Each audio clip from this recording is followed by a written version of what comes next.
J'explique ça bien. Dieu peut avoir sa volonté, il l'exprime clairement. Il dit, je veux 14 ans, 7 ans d'abondance, 7 ans de disette. Mais ça ne signifie pas que quand il y aura disette, vous devez souffrir. La raison pour laquelle il parle, c'est qu'il y a quelque chose à faire. Ce n'est pas juste pour t'informer. Et là, c'est dans l'interprétation que Joseph donne ça. Il dit, faisons ceci, créons de l'épargne pour que lorsque les 7 ans du Z vont venir, qui vont tout faire oublier de ce qu'on avait reçu, on continue malgré ça à avoir quelque chose à manger. Donc, Dieu dit à Pharaon, Pharaon, il y a deux choses qui vont se passer et tu ne peux rien faire contre ça. 1, tu vas avoir l'abondance, c'est moi qui t'ai béni. 2, tu vas avoir de la disette et c'est moi qui l'envoie. Dieu veut juste l'informer de ça. Il ne lui a pas dit, fais ici de l'épargne. Ça, c'est le don maintenant. La capacité des gestionnaires qui accompagnait le don. L'interprétation s'est limitée là. Il a interprété. Mais après, il exerce un autre don. Il exerce une autre capacité. D'ailleurs, il est dit qu'à cette époque, il n'avait pas le droit de donner un conseil. Parce qu'il y avait des conseillers. Il n'était pas appelé pour être un conseiller stratégique de management. Il a été appelé pour être juste un consultant spirituel. Il n'avait pas le droit de donner d'orientation. On aurait pu le tuer. Mais il a pris les kilos de faire risquer sa vie en disant, il est bon qu'on prenne un temps pour qu'on garde un peu, pour que quand les 7 autres années viendront, on puisse pouvoir continuer. Dieu montrait des saisons, mais Dieu ne disait pas qu'ils sont obligés d'être dans la pauvreté quand la pauvreté viendra. Donc, c'est intéressant de voir ça. Oui. C'est-à-dire la pauvreté va venir, mais ça va en fait éliminer toute trace. C'est-à-dire que quand la pauvreté va venir, les choses qui vous amenaient la richesse d'avant vont disparaître. Leurs sources, ceux qui fournissaient ça. Mais ça ne veut pas dire leurs conséquences vont disparaître. C'est-à-dire que si pendant la pauvreté, si pendant la richesse, vous gagnez de l'argent, je vais donner un exemple aujourd'hui. Si pendant la richesse, vous gagnez de l'argent parce que vous étiez au travail, pardonnez-moi, si pendant la richesse, vous gagnez de l'argent parce que vous travaillez, après, pendant la pauvreté, vous n'aurez plus le boulot. Mais ça ne veut pas dire que l'argent de vos salaires pendant les 7 ans, si vous les avez épargnés, va disparaître. Non. Vous voyez ça? C'est ça ce que Joseph a compris ici. Il dit non, écoute, ce que Dieu te dit, c'est que, souvenez-vous, la vache était utilisée pour beaucoup. On mangeait sa chair, on prenait son lait. C'est la vache qui produisait la vie. Dieu est en train de dire ceci. Quand la pauvreté viendra, ça va tuer tout ce qui produisait. Mais ça ne veut pas dire que ça va tuer les produits. Tous les produits des 7 ans, si vous le gardez, même quand les producteurs des 7 ans seront complètement morts par la sécheresse, vous allez garder le produit. Alors ça, c'est une sagesse très forte que je vais dire que Joseph a dû appliquer ici dans cette circonstance. Je suis revenu sur ce songe parce que c'est un des songes assez typiques de la Bible qui peut bien aider dans la manière de regarder les songes. Mais je suis sûr que vous avez des questions aujourd'hui. Oui, j'ai beaucoup de questions. Et même pendant que vous étiez en train d'élucider ces songes de Pharaon, j'avoue qu'il y a certains éléments, je l'ai compris lorsque vous étiez en train de l'interpréter. Par exemple, le vache sortant du Nil. Je n'ai jamais fait vraiment attention à cela. Le Nil, symbole vraiment de la richesse de l'Égypte. Quel est le danger qu'il y a à interpréter mal les songes? Dieu parle. Pourquoi ne parlerait-il pas directement, voilà, il y aura cette année, il y aura cela. Il le fait sous forme d'un parabole. Parce que, en tant qu'Égyptien, la vache était peut-être symbole aussi d'un dieu. Je ne sais pas, Baal, on le voit quand Israël est arrivé dans le désert, ils ont fait une vache comme étant le symbole de Dieu. Quelqu'un qui vit en Égypte sera, j'ai vu 7 vaches, donc il y aura 7 dieux forts qui seront terrassés par 7 dieux qui sont maigres. Alors, les dangers de mal interpréter le songe, pourquoi Dieu ne parle pas librement comme ça et il prend un risque d'habiller son message par des images comme ça?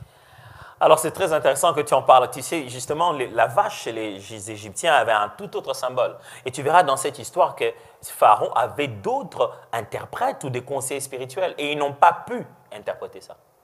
Parce que quand ils prenaient ça dans leur symbolisme, ça voulait dire autre chose. Et il n'y a pas que les chrétiens qui interprètent des songes. Même en psychologie, il y a une façon d'interpréter les songes.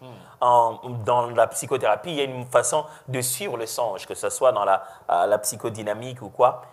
Il y a une façon de comprendre. Il y a toute une théorie des Freud autour des songes, de Jung ou quoi. Mais il y a des systèmes d'interprétation de songes là-bas. Mais ce que Joseph dit à l'intérieur est très intéressant. Joseph, quand il se présente devant le pharaon lui dit, ben, on m'a dit que tu peux interpréter les songes. Il dit non, pharaon, l'Éternel donnera l'interprétation à ton songe. Et puis après, il va lui dire, l'Éternel voudrait que tu saches ceci. Ça veut dire que la source de ce songe, c'est Dieu. Et quand Dieu, cristallise un songe ou met le sceau pour préparer son songe et l'envoyer, ce songe-là ne peut pas être déballé par un autre esprit que par l'Esprit de Dieu. Ok. Le songe venant de Dieu ne peut être compris que par quelqu'un qui est animé par l'Esprit de Dieu. En fait, je dois littéralement dire, le songe de Dieu ne peut être compris que par Dieu. C'est Dieu qui lui permet. Souviens-toi de ce que Jésus a dit à Pierre. Ce n'était pas le contexte d'un songe. Mais Pierre a compris un mystère. À ce tour-là, Jésus ne lui a pas dit, arrière de moi, Satan. Il n'a pas dit, c'était des pensées des hommes. Il a dit, ce n'est pas la chair et le sang, c'est mon Père. Parce qu'il a compris un mystère spirituel. Et donc, quand ça vient du Père, ce n'est pas la chair et le sang qui peut interpréter ça. Ça, c'est la première des choses. Deuxième des choses, ce que la Bible dit, c'est ici dans le livre des Proverbes, la gloire de Dieu, c'est de cacher les choses. Et la gloire de roi, c'est de les découvrir. Littéralement, ça veut dire ceci. Ça veut dire, Dieu se sent honoré. Dieu fait tout le point de sa gloire en mettant des côtés. L'idée qu'il y a là, caché dans l'hébreu, ça ne veut pas dire pour qu'on ne trouve pas. Tu vois, quand on joue à cache-cache, on se met quelque part, mais pour qu'on trouve... Non, ça, c'est même pas meilleure illustration. Voilà, disons ceci. Les enfants jouent avec quelque chose. Votre clé, vous avez peur qu'ils puissent perdre ça. Parce que c'est là à la portée de tout le monde. Vous prenez votre clé, vous allez cacher. Vous ne cachez pas. Vous mettez hors de portée, vous mettez dans un endroit plus sécurisé, qui peuvent atteindre grâce à une maturité, avec plus d'intentionnalité, avec l'information. Le but, ce n'est pas qu'ils ne puissent pas savoir. Et maintenant, toute la gloire des enfants, c'est que tu as mis ça plus haut, mais ils trouvent un moyen de venir te demander, de monter plus haut, de comprendre à quoi ça sert pour entrer à ça. C'est ce que ça signifie. Dieu bâtit sa relation avec nous en mettant des énigmes. Les énigmes sont comme des petites miettes de pain sur la route pour vous rappeler que, voilà, il faut aller dans cette direction. En fait, Dieu est en train de se révéler progressivement. Dieu se révèle. On ne peut pas le connaître de A à Z comme ça. Il se révèle progressivement. Et dans la relation, Dieu donne ces petits énigmes-là. Regardez vous-même. Ça fait combien d'années vous êtes marié avec maman Lydia? 11 ans. 11 ans, wow, félicitations. Dans 12 ans, il y aura quoi? Il y aura une fête? On ne sait pas encore. J'ai rien dit, maman Lydia. Peut-être 15 ans. Alors, vous vous souviendrez bien, moi aussi, ça fait déjà 12 ans, vous vous souviendrez bien que lorsque vous courtisiez, maman Lydia, vous n'êtes pas juste venu lui dire, bon, Lydia, tu vois, je t'aime, on va se marier, on va avoir des beaux enfants. Non, il y a une démarche, non? Il y a une progression. Avant, tu commences à la saluer, tu commences à la déposer de temps en temps à la maison. Voilà, tu l'appelles. Comme tout bon frère qui se Comme respecte. tout bon frère qui se respecte. Tu la ramènes à la maison et de temps en temps, tu demandes comment va la famille, j'ai pensé à toi. Pourquoi tout ça? Pourquoi tu ne dis pas directement? Mais vous deux, vous avez compris qu'il se passe quelque chose. Jusqu'au moment M où, boum, les choses sont dites. Donc, en amour, tout ne se dit pas, mais ça se communique. Okay. Alors, la communication, ce n'est pas toujours dire. Le message peut passer mieux même, non pas par des phrases, mais par des images. Dieu sait qu'en réalité, quand on écoute quelqu'un au bout d'une heure, on ne retient que 300 mots. C'est ce que les scientifiques disent. Et Dieu le savait bien, c'est lui qui nous a créés. Mais quand on crée en vous des images, les images ont tendance à rester dans votre mémoire, deux fois même durant toute votre vie. Vous pouvez vous souvenir des images de vous-même il y a une année, 2 ans de cela, 2 ans quand vous avez 3 ans, des images d'enfance, vous les avez encore. Vous avez l'image de votre prof de l'école primaire ou bien d'un repas que vous avez mangé. Il suffit de quelques odeurs autour de vous. Vous vous souvenez, ça me rappelle les repas quand on était tout petit. Voilà. les images restent dans notre tête. Alors Dieu, quand il parle dans un contexte d'amour pour se révéler. Il bâtit une relation. Dieu n'est pas là pour nous informer. Il est là pour converser avec nous. Dieu, ce n'est pas la météo. Dieu, c'est l'époux à la maison. Vous parlez différemment. Regardez des fois, dans le couple, tout le temps, il y a ça. On se dit, mais ma femme, pourquoi? Elle pensait que j'allais comprendre ça comment? On dit, mais toi-même, tu ne peux pas comprendre ça. Est-ce que les couples ne se parlent pas? Ils se parlent, mais tout le temps, l'une des choses qui se disent, mais tu pensais que j'allais comprendre comment? Parce que dans une relation, ce n'est pas question d'information. C'est question de révélation. Tu exprimes la totalité de ton cœur et des fois, ce n'est pas avec les mots que ça va se faire. Alors, Dieu aime faire ça. Sa gloire est dans cette révélation progressive au point que toi-même, tu sois capable de dire, Dieu, tu es ceci. Tu te souviens de son nom? Il s'appelle « Je suis ». Ça veut littéralement dire, c'est lui qui est. Alors, ça peut aussi dire, celui qui se fait devenir pour toi ce qu'il est déjà. C'est-à-dire, il est, mais en progressant dans la découverte de qui il est, c'est toi qui commences à dire, tu es Jéhovah Rapha. Voilà, tu vois, tu as compris ça. Et puis petit à petit, tu es Jéhovah Jireh. Voilà, tu as compris ça. Et tout est là, dans cette énigme-là. Et le son, c'est l'une des meilleures expressions, justement, de ces dieux énigmatiques. Waouh. J'aimerais prendre une question ou bien synthétiser de questions les songes des gens, les emmener sous forme de symbolismes dans le rêve.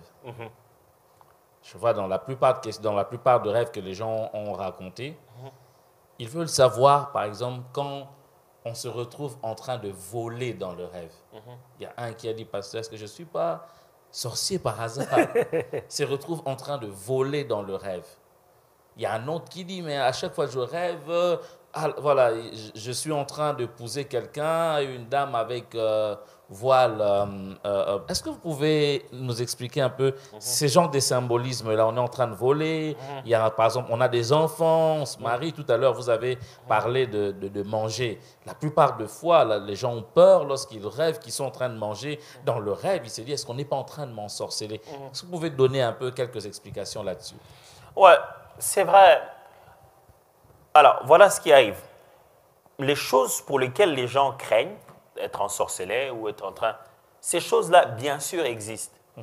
Mais ça ne signifie pas ça. Tu vois d'abord un enfant de Dieu, tout cela, tu es consacré à la prière, tu as passé le temps de la prière. Et tu rêves, par exemple, que tu es en train de manger. Tu regardes dans la Bible. Il y a des hommes de Dieu ont eu des visions claires. Ézéchiel, Dieu lui dit, mange le rouleau. Il mange, il dit, pendant que je mangeais, il était doux, comme du miel sur ma bouche, mais amer dans mon ventre, avec tellement d'amertume. Même avec Dieu, il nous fait manger des choses. Parce que ce sont des symbolismes très forts. De faire manger ou de voler. Dans la Bible parle de la femme dans l'Apocalypse. Lorsque le dragon se met à le poursuivre, la Bible dit, il lui fit donner les ailes de voler comme un aigle. Donc, voler, manger, tous ces symbolismes-là existent aussi, je veux dire, de manière biblique. Alors, le tout est dans le contexte. Comment je peux expliquer ça? Par exemple, quelqu'un qui rêve qu'il a pris l'envol, il a volé parce qu'on le poursuivait. C'est totalement biblique. C'est totalement clair, là. C'est Dieu qui est en train de te montrer comment il t'aide face à l'adversité. Il te fait signe en disant, on veut t'avoir. Et généralement, quand tu as un symbole comme ça où tu as de l'adversité et le Seigneur te fait partir, il veut simplement te faire comprendre que l'adversité est proche. Le combat est devenu proche. C'est-à-dire que dans des milieux le plus proches que tu fréquentes, l'adversité a augmenté. Dieu te demande juste de la vigilance. Il te dit, tu vois comment je te sauve déjà. Quand Dieu te dit comment il te sauve, pendant que tout le jour en réalité il te sauve déjà, quand il t'en informe, c'est qu'il veut demander la participation dans le combat spirituel. Il te dit, voilà comment je te sauve, lève-toi. Dieu nous garde de toutes sortes d'adversités toutes les nuits, qui ne nous informent pas. Pas seulement la nuit, le jour même. Si Dieu doit nous informer de chaque combat pour lequel les anges se battent contre nous, on ne va pas vivre.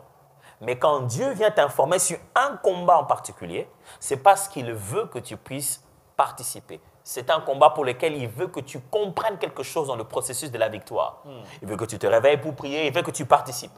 Alors quand il te montre ça, ce n'est pas juste pour te montrer voilà comment je t'ai protégé, mais c'est aussi pour te dire voilà comment c'est devenu proche. Voilà comment tu dois te réveiller. Voilà comment tu dois te mettre à prier.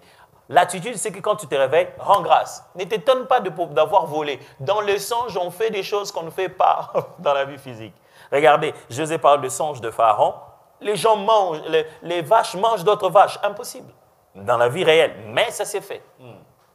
Donc, ce qui signifie que dans le songe, on a des habilités que Dieu nous donne. Voilà. Et dans le songe, il peut y avoir des symbolismes clairs. Mais moi, je n'ai pas d'enfant. J'ai vu des enfants. Ça, c'est un signe fort qu'il ne s'agit pas du physique. J'avais dit ça pendant l'enseignement. Très souvent, vous rêvez quelque chose qui va à l'encontre de la réalité physique que vous avez. Ça, c'est justement un signe que tu es dans une réalité symbolique. Ah, parce que moi, je ne suis pas marié, mais j'ai vu que j'avais une femme, et il y avait 4 enfants. Mais il faut que tu comprennes très, très bien ce symbolisme-là, parce que c'est en dehors de ta réalité. Très souvent, quand je ne dis pas chaque fois, mais très souvent, quand on rêve de quelque chose qui est à l'encontre de notre réalité, c'est que c'est symbolique. Il faut comprendre le symbolisme qui est à l'intérieur. Parce qu'il ne s'agit plus de quelque chose de littéral, ça devient quelque chose de symbolique. Il ne s'agit plus de ce qui se fait tous les jours, il s'agit de quelque chose qui est un message caché, en fait. Ok. Alors, voilà. Qu'est-ce que c'est pas... Parce qu'aujourd'hui, tout est lié à la sorcellerie, tout est lié à Satan. Lorsqu'on voit ça, aller directement, c'est que tu as une femme de nuit, tu as des enfants de nuit. Ce n'est pas lié un peu à notre culture africaine où tout est centré sur les démons, les sorciers. Pasteur, j'ai eu à interpréter des songes pour des gens qui n'ont pas beaucoup entendu parler de cette forme d'enseignement sur le combat spirituel ou la spiritualité. Et je t'assure qu'ils n'ont même pas, en aucun moment, essayé d'imaginer que ça pouvait être un mari de nuit ou une femme de nuit. Même pas. Tout de suite, ils ont compris le message que Dieu voulait leur dire. Je pense qu'on est aussi, comment je vais dire, dérangés nous-mêmes par les choses qu'on a entendues. Tu vois, les autres enseignements qu'on a entendus, on a eu tellement la base des données entre en conflit. Comment tu commences à te dire, est-ce que quelqu'un qui n'a jamais entendu parler de ça, ce n'est pas comme ça qu'il va voir ça déjà de prime abord. Et du coup, tu commences à penser que bon, qu'est-ce que Dieu veut me dire? Est-ce que c'est un mari de nuit? Est-ce que Dieu... Alors, attendez, si tu es un mari de nuit, si c'est que tu as vu là dans ce symbole-là, hein, je parle ici dans le symbole d'un mariage, tu penses que c'est un avantage pour eux de te montrer que tu es en mariage de nuit? Est-ce que tu ne vas pas essayer de casser ça? Tu vois, ça c'est la première des questions que tu te poses. Alors, si c'est Dieu qui me révèle, alors il doit me révéler. Là, la révélation, c'est que Dieu doit attirer mon attention sur le dangereux, sur le destructif, sur ce qui est négatif là-bas. Il ne va pas me montrer ce qui est beau à voir, ce qui est bien à connaître.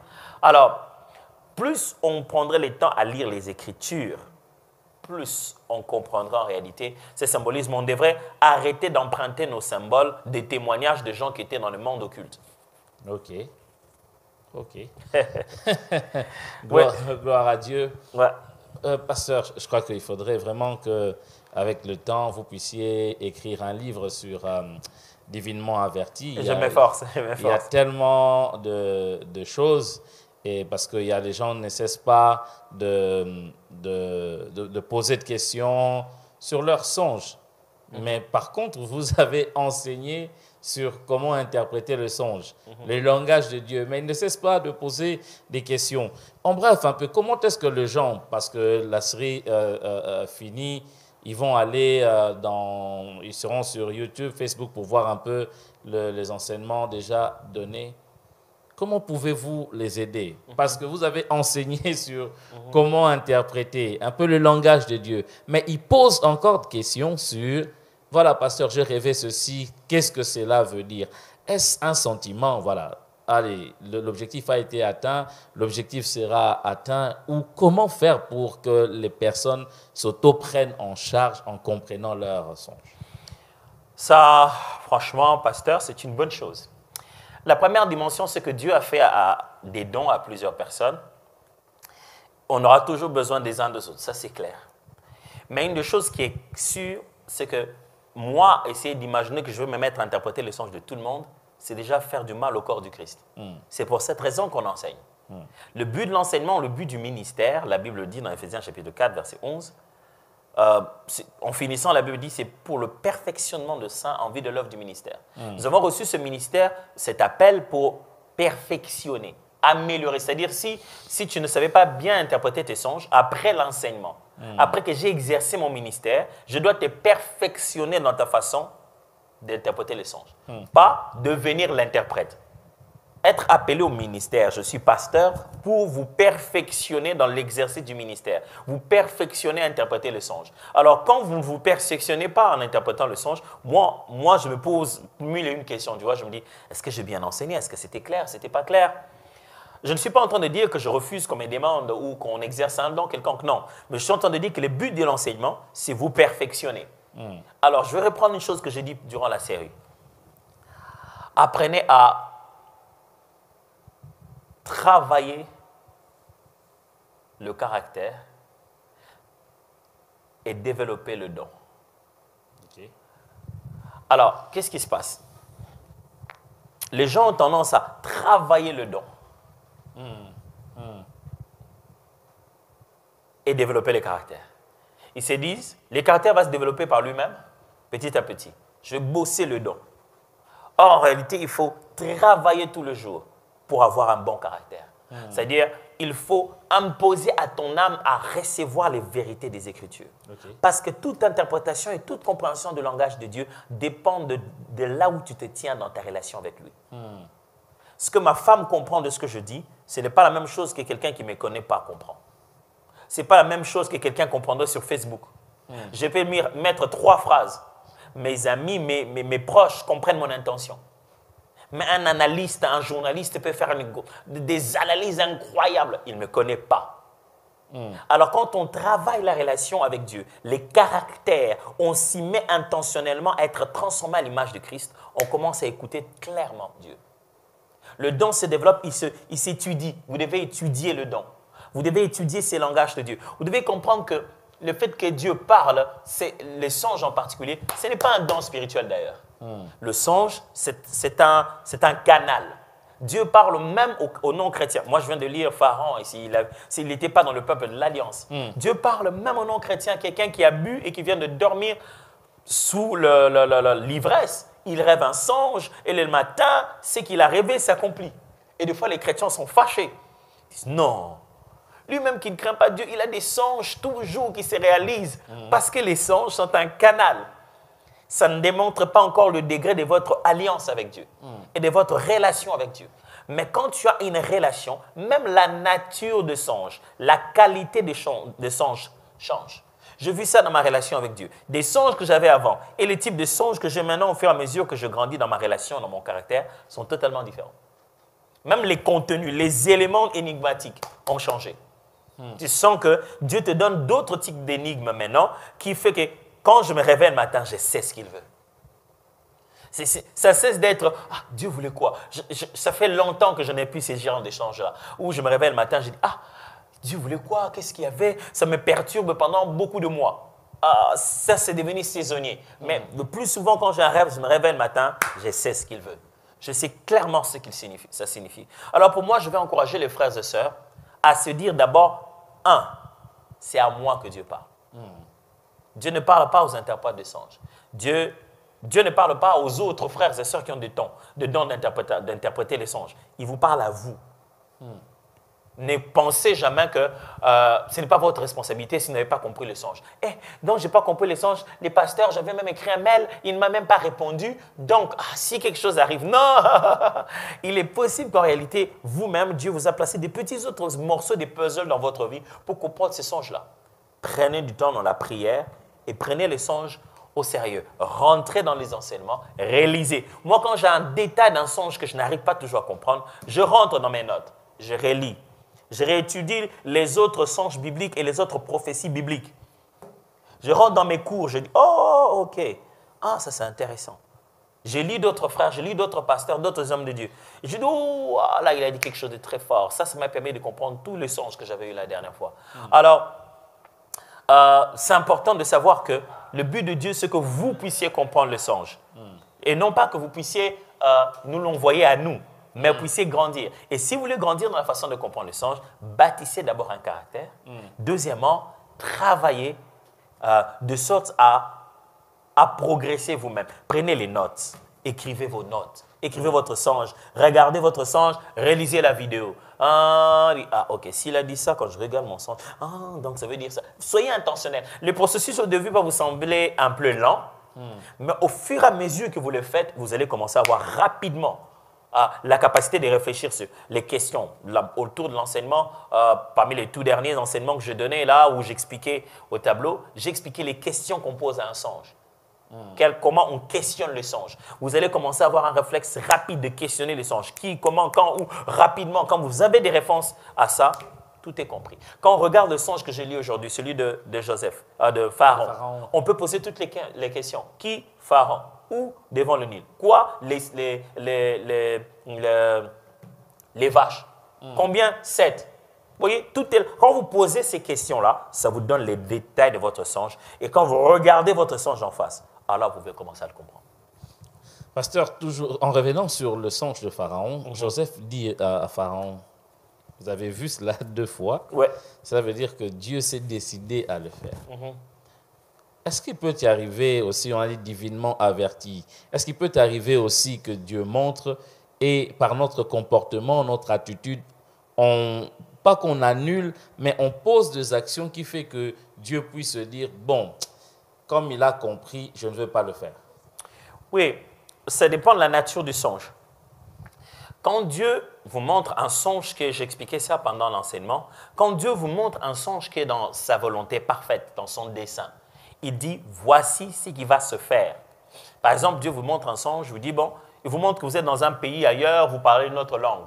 Plusieurs fois, ce songe revient. Il est en train de te dire, je vais t'amener ailleurs, dans une période importante de ta vie, tu passeras de longs moments, tu parles une autre langue, vaut mieux pour toi te préparer. Ça, tu ne veux pas annuler ça. Mais arriver là-bas sans être capable de parler la langue, ce n'est pas la faute de Dieu. Dieu ne va pas t'apprendre la langue. Si tu arrives, le jour où tu arrives et tu vas te dire, pourtant j'avais des songes, moi, quand je grandissais, que je parlais anglais, que j'étais avec les gens. Si je savais. Pas si je savais, tu savais. Dieu t'a donné plusieurs fois des songes. Ça voulait dire que c'est dans les desseins de Dieu, dans le grand plan de Dieu pour ta vie, ça ne va pas changer. Quoi que ce soit que tu puisses faire, tu vas te retrouver là-bas. Et c'est à toi de te préparer. Tu vois, par exemple, dans le cas du songe de Pharaon ici, ça montre la volonté parfaite de Dieu. Surtout parce que l'avenir du peuple juif en dépendait. L'histoire de l'humanité en dépendait. Ça voulait dire, voici ce que j'ai décidé que je ne vais pas changer. C'est à toi de savoir quelles sont les attitudes à poser sur base de la révélation que tu as reçue. Mais il y a des choses aussi que Dieu te montre qui sont dans ce qu'on appelle le plan individuel de Dieu. La partie de ta vie où, si un choix, quand tu l'opères, ça peut t'amener dans une direction ou une autre. C'est un peu dans le style où la Bible dit, j'ai mis devant toi la bénédiction et la malédiction. Choisis la bénédiction. C'est-à-dire, il te montre quelque chose en disant, qui en réalité, si tu réagis d'une certaine manière, ça peut changer le cours de choses. Ah oui, ça existe. Alors, quand Dieu révèle les possibilités, ça ne veut pas toujours dire qu'il a révélé sa volonté. Okay. Il peut te montrer ce qu'il y a spirituellement, en te disant, voici ce pourquoi tu dois faire les choses. Le choix, si tu fais ça, ça ira bien. Si tu ne fais pas ça, ça n'ira pas bien. Alors, des fois, les gens se réveillent le matin, hey, Dieu m'a montré, ça va bien se passer. Est-ce que dans le songe, là, il n'y a pas un degré de ta responsabilité? Parce que si tu annules ta responsabilité, tu annules les résultats. Et demain, tu te dis, le Seigneur avait dit, mais je n'ai rien vu. Mais tu n'as pas compris la part de ta responsabilité. Imagine par exemple le songe de Pharaon ici. L'Égypte aurait pu faire 7 ans d'abondance et 7 ans en train de maudire Dieu en disant, non Seigneur, comment vraiment on a souffert? Dieu s'est dit, mais Dieu aurait dû dire ça, je vous avais montré avant. Vous avez la possibilité avec les deux, vous aurez pu choisir quoi faire. Moi, ce qui est sûr, c'est que je ne vais pas changer. Il y a ça et ça, c'est à vous de savoir quelle est l'action à poser à l'intérieur. Donc, des fois, c'est nous, quand on a mal interprété le songe, c'est dangereux. Quand on n'a pas compris, c'est dangereux. C'est pourquoi je dis, tout doit se placer dans un contexte des relations avec Dieu. Dieu, son but, ce n'est pas de te donner quelque chose d'empoisonné ou quand tu touches mal, ça s'explose. Non. C'est que dans ta relation avec lui, il n'y a pas que le songe. Il y a la prédication qui est prêchée à l'église. Il y a les convictions intérieures. Et il y a d'autres personnes qui viennent te confirmer. Les songes est l'un des éléments dans les différents langages de Dieu. Alors, c'est important de savoir que quand on rêve, c'est aussi pour que Dieu nous révèle une de nos responsabilités dans le parcours. Ce n'est pas seulement nous dire, voici les décors placés, je t'informe seulement. Pose-toi toujours la question, quelle est ma part? Seigneur, tu m'as dit ça, pourquoi? Pour moi, je considère que ma première part, c'est d'abord prier. C'est dans la prière que je découvre les actions à poser. Ça, c'est une question qui me vient comme ça. Bon, je sais qu'aujourd'hui, la plupart des gens, quand ils voient quelque chose, ils donnent un message, il est, entre guillemets, considéré comme un prophète. Est-ce que quelqu'un peut-il aussi découvrir son don prophétique par le songe? Oh oui, bien sûr. Par le songe, beaucoup. Comment je vais expliquer ça? Moi aussi, ça fait partie de l'un des moyens que j'ai découvert beaucoup, la plupart de mes dons prophétiques. J'étais quelqu'un de passionné sur le songe très très longtemps. Bon, je n'étais pas conscient. J'interprétais les songes des gens aisément, mais moi je pensais que tout le monde faisait ça, tu vois. Mais à force de le faire, plus les gens me demandaient, j'ai envie de leur dire, mais pourquoi vous n'interprétez pas vous-même? Ils racontent le songe, moi je comprends tout de suite, je lui dis, ah oui, c'est vraiment. Et tu sais quoi, ça. Bon, moi je pensais que c'était naturel, tout le monde le faisait. J'ai dû attendre pour commencer à comprendre que non, c'est vraiment un don que j'ai. En tant qu'enfant de Dieu, c'est vraiment un don que j'ai, que Dieu m'a donné. Et en lisant la Bible, Dieu dit à Pharaon, à Moïse, il dit, s'il y a un prophète parmi vous, là c'était dans la contestation de Moïse et de sa sœur ainsi que de son frère, il dit, s'il y a un prophète parmi vous, c'est par des songes que je lui parle.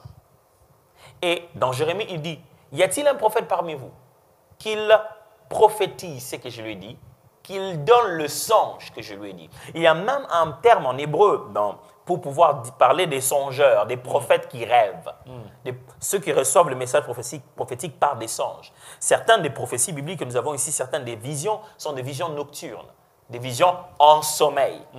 Donc, le songe est aussi un des grands symboles prophétiques. Ce qui fait qu'il y a quelqu'un qui me raconte son songe aujourd'hui, demain, je peux reconnaître en lui un don prophétique par la nature des types de songes qu'il a d'habitude. C'est aussi vraiment un des moyens prophétiques par lequel Dieu parle beaucoup ou stimule beaucoup des dons prophétiques. Merci, pasteur. Merci à vous. Il y a cette question qui paraît un peu simple, banale, mais pasteur, vous aviez parlé pour le songe, il faudrait vraiment bien dormir, prendre le temps de dormir, avoir un sommeil profond. Est-ce que ce sommeil doit être naturel ou provoqué par les médicaments? Est-ce que quelqu'un qui, pour dormir, il doit prendre des diazépam, il doit prendre des somnifères, il dit, je dois provoquer mon sommeil, je dois vraiment aller dans le sommeil profond là pour avoir le songe. Est-ce que c'est provoqué aussi par les médicaments ou bien c'est un sommeil naturel, dans un sommeil naturel que cela arrive? Non, les sommeils provoqués par les médicaments ne sont pas bons. En fait, le sommeil provoqué par les médicaments, c'est comme si on a désactivé ton corps et tu te bats encore un peu entre toi. Voilà. Des fois, les sommeils provoqués par les médicaments, c'est comme si on t'a juste éteint, on a débranché. On n'a pas éteint la télé, on a débranché comme ça. Boum. Donc, les sommeils provoqués par les médicaments ne sont pas vraiment ce genre de sommeil réparateur dont on est en train de parler ici. Il y a des fois où les gens peut-être sont en train de prendre un médicament dont l'effet secondaire est justement dormir. Des fois, ça arrive aussi, en fait, ce médicament a pour but de l'aider à réussir à reprendre le sommeil. Alors, je ne conseillerais pas aux gens de dormir avec des médicaments. Et je ne conseillerais pas aux gens de dormir avec un timer, quelque chose qui va sonner à une heure bien particulière. Parce qu'à un moment donné, tu es en train de déranger ton horloge interne. Du coup, tu ne dors pas, tu surveilles ta montre, ton réveil. Tu vois? Alors, il est important que si tu veux surveiller ton réveil, tu apprennes à dormir tôt. Alors, tu peux juste petit à petit commencer à réguler ton horloge interne. L'horloge interne est meilleure, c'est ce qu'on appelle ça, c'est comme ça qu'on dit scientifiquement. C'est-à-dire que ta capacité à savoir que ton corps va ressentir qu'à tel moment, il se réveille. L'horloge interne, c'est ce qui fait que je me rends aujourd'hui en Amérique, quand il est 21h à Kinshasa, même si chez eux, ça va être 15h, je dors. Je dors complètement. Pourquoi? Parce que mon corps sait qu'à ce moment ici, au pays, je suis censé dormir, même si chez eux, c'est 15 heures. Alors, c'est ce qu'on appelle de l'horloge interne. Et tu verras, par exemple, toutes nos mamans qui vont chercher le pain dans les boulangeries le matin, elles ne mettent pas de réveil. 4h30, toujours debout. L'horloge interne a pris l'habitude. Alors, disciplinez votre horloge interne au lieu de commencer à placer chaque fois un réveil. Le réveil vous empêche d'aller totalement dans un sommeil parce que vous vous attendez qu'il sonne. Alors, en matière de sommeil, moi, mon plus grand remède, la chose qui m'aide le plus, c'est respecter les sabbats. Il faut avoir un jour de la semaine où tu ne fais rien. Tu es là juste pour reconstituer ton corps, juste pour reprendre la force. Les scientifiques disent ceci, si tu prends la sieste pendant la journée et ça t'empêche de dormir la nuit, c'est que ce n'était pas une sieste. La véritable sieste, c'est quand tu t'endors un peu pendant la journée, la nuit, quand c'est l'heure de dormir, tu dors encore. Ce sommeil-là que tu as eu pendant la journée était un sommeil réparateur. Ça t'a permis de rattraper les autres sommeils. Mais il ne faut pas dormir la journée, le sommeil de la nuit. Donc, tu as volé la nuit une partie de son sommeil. C'est pourquoi tu n'arrives pas à dormir. Alors, la société actuelle, avec beaucoup de travail qu'on fait, ça demande beaucoup de discipline. Mais des fois aussi, pasteur, ce n'est pas les médicaments, c'est les genres de nourriture que l'on mange à la veille avant d'aller dormir. Il faut insister sur ça, pasteur. Allez, c'est vrai qu'aujourd'hui, j'espère que ça a été intéressant et que les questions et cet échange ici a été vraiment utile. Vous savez qu'on va reprendre déjà le culte ce dimanche, que nous allons avoir 3 cultes. Comme vous le savez, nous passons à 3. Et vous êtes les bienvenus. L'enregistrement, comme il faut se faire. Restez sur nos pages officielles, Facebook, j'allais dire Instagram, YouTube ou quoi que ce soit. Toutes les informations sont là-dessus. N'hésitez pas. Vous tous que nous suivez en ligne, je vais juste vous rassurer que le culte sera en ligne. Ce n'est pas parce qu'on reprend la vie du temple que la vie en ligne disparaît. J'ai vu comment les pasteurs web se préparent. Tout le monde se prépare pour que vous soyez servis exactement de la même manière. Parce qu'avec un temps, on a constaté que, de fois, on ne tient pas compte des besoins de ceux qui nous suivent en ligne. Mais on va garder cet aspect-là, cette dynamique où on vous parle à vous qui êtes en ligne, où on s'intéresse, on écoute, on interagit à vous aussi qui êtes en ligne, même si dans l'assemblée, il y aurait d'autres personnes. C'est le temps de donner les offrandes. Prenez ce que le Seigneur vous a donné, mettez-les, envoyez-les dans ces différents numéros, parce que même si les cultes vont reprendre physiquement, on ne saura pas commencer à se partager des paniers comme ça, n'importe comment. Les méthodes, ce n'est pas nous qui avons changé la monnaie, c'est la monnaie elle-même qui progresse. Et donc, nous progressons avec la monnaie. N'hésitez pas d'envoyer votre offrande. Et donc, demain, ce jeudi, c'est la prière avec le pasteur Blanski, bien sûr, qui est là avec nous. Donc, demain, ça sera le temps de prière. Et je répète, dimanche, les cultes ont repris. Vraiment, que Dieu vous bénisse de tout cœur à vous et votre famille. Et tiens, on va prier pour vous ensemble.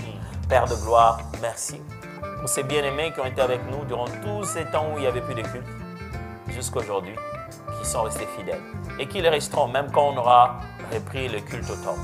Merci de les bénir. Pour tous ceux qui ont suivi tous ces enseignements, certains ont même envoyé leur songe. Je le regarde, je me dis ouf. Je ne saurais peut-être pas interpréter le songe de tout le monde, ni envoyer des mails, des longs messages comme ça. Mais je sais que Saint-Esprit, tu veux qu'ils comprennent quelque chose. Et je te prie que dans tous ces enseignements, dans toutes ces interviews, dans ces moments d'échange, toutes les méthodes qu'on a améliorées, ils trouvent la réponse à leurs questions. Au nom de Jésus. Amen. Que Dieu vous bénisse.